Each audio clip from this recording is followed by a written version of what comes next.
Lead a one-man revolution from your armchair, talking cliches to listeners that aren't there. You call it warfare, but your wars aren't fair. If they were, there'd be suicide bombers in arms fairs. YouTube, salute. This is my review for the Wu-Tang on Hulu series, episode 6, which is titled Impossible. And that's from the Impossible track on the Wu-Tang Forever album. Track 3 on disc 2, 1997 when that came out. So let's get into the review. At the beginning, Randy's father, Randy is the little brother, risen divine little brother. His father, Jerome, comes to visit. And he's selling him this dream about going to Ohio, telling him that there's a big house over there, talking to him about football player Gail Sayers, that you can be as good as him, and just everything just to make Randy feel a certain way. And he's just like, for real, Dad, for real? And he's like, yeah. I got so many things lined up for us, and all these things is going to happen. And Randy, as a child, he's just taking it in, because he's just happy, that his father is there to talk to him. So his mom, Linda, she doesn't like it. She's just more like, can I talk to you, Jerome? Because she feels like, don't mislead your son, because he looks up to you. He's like, I'm not lying to him. So at that time, Shurrie and Bobby finds out, and they're looking like, well, I hope he's going to help around here instead of trying to take money. Then we cut into another scene to see Shotgun, Method Man, his single is getting so much buzz throughout the projects. And people are giving him all the buzz and the praises. And they say, man, Shotgun, you doing your thing. We so proud of you. Then you see Sha, a.k.a. Raekwon. You can tell he wants to rap so bad. Like, he just want to get back at it. But he just probably feeling like, it's not the time, it's not the time, it's not the time. He runs into Bobby, a.k.a. RZA. And Bobby's telling him, man, when you going to get on the track? Oh, I don't got time for that. I don't got time for that, son. That's what he's saying. But you can tell he doesn't like that Shotgun is getting that buzz and is getting the reputation that he's the best, out there that everybody's feeling. So we finally get introduced to Inspect the Deck, a.k.a. Rebel. So he makes his appearance. So he's talking to Bobby about getting on the Killer Hill track. And Bobby makes reference to the Rebel as he's the inspector in the Pink Panther cartoon and on the TV show. They all start laughing about that. Now, Divine is back selling drugs. Divine is doing his thing. He's trying to make that money. And I knew it was going to be a matter of time when we saw Divine in episode 5 have that drugs in his hand, that he said he was going to get back into the game. So Divine is back to making moves again.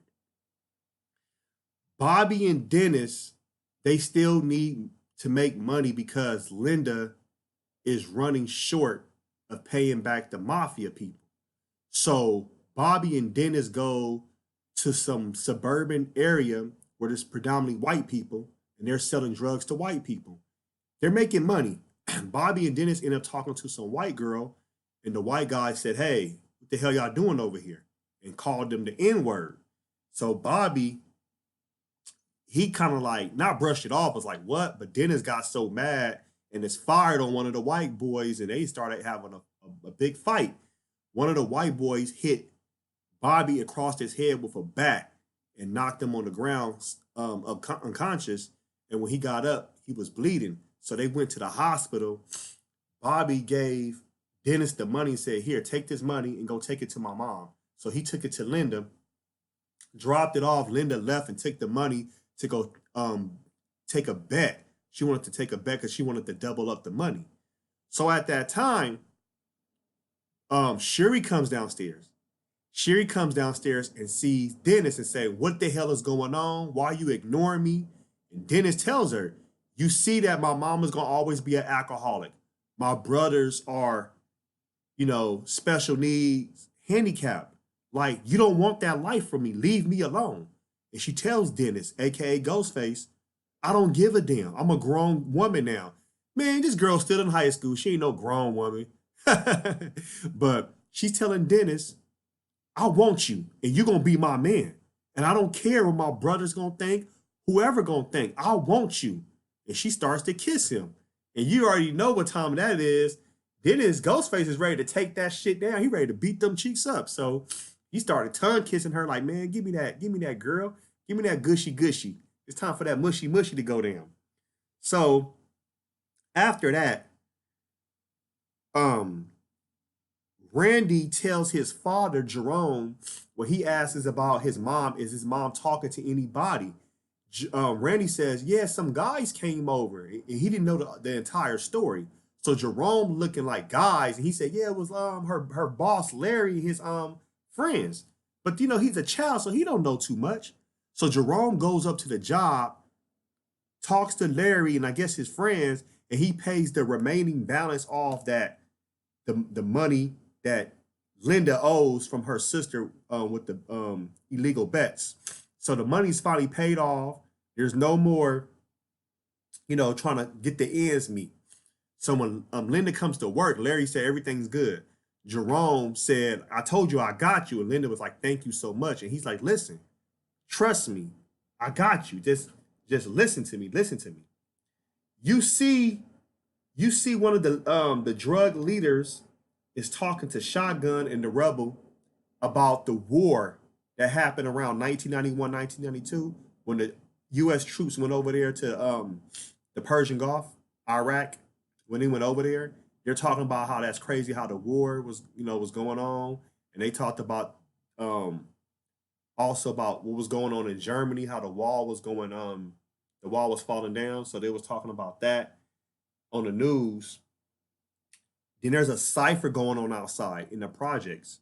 And this old woman asked, "Can they please keep it down?" Because she don't want to hear that. The young man disrespected the old woman, threw a rock at her, said FUB. She called the police on them. The police comes, and at this time, Divine is over there. He's trying to get the drugs off, and he sees the police there. So he tries to go to his girlfriend's house. He said, "Don't bring them drugs in here." He had to throw the drugs away in the trash chute, and like try to hide. So at this time, the officers is making everybody be hemmed up.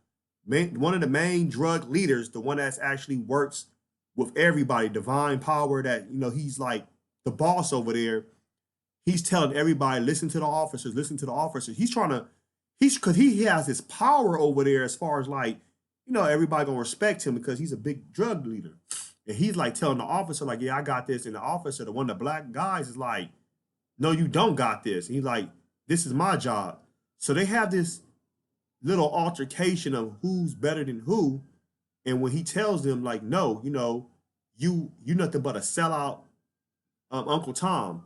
So the black officer got so mad, he tased the drug dealer, puts him in a chokehold, and chokes him to death. Everybody in the projects from Rebel, Raekwon, Shotgun, everybody's just going crazy, like, "What the hell? What the hell?" and kills him. The old lady, you can tell she feels bad. Like, "I should have never called the police because I didn't know that was going to happen." So at this time, this is the end of the episode.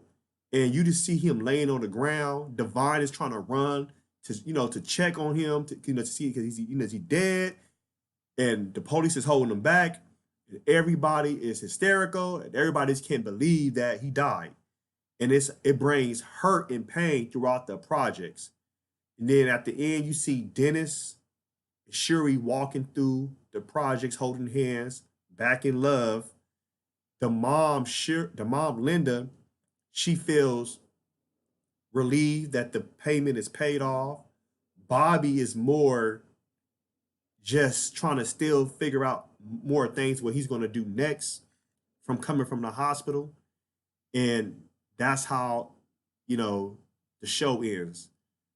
This show, there was really no recording in the studio. There was really no talking about, you know, anything besides Bobby knowing that he was trying to get the money to help. Dennis is getting back with Shurrie that I knew at a matter of time Dennis was gonna get back with her. And you see that from the drug dealer dying at the end, I think that's gonna be what it takes for Power and Divine maybe to come together.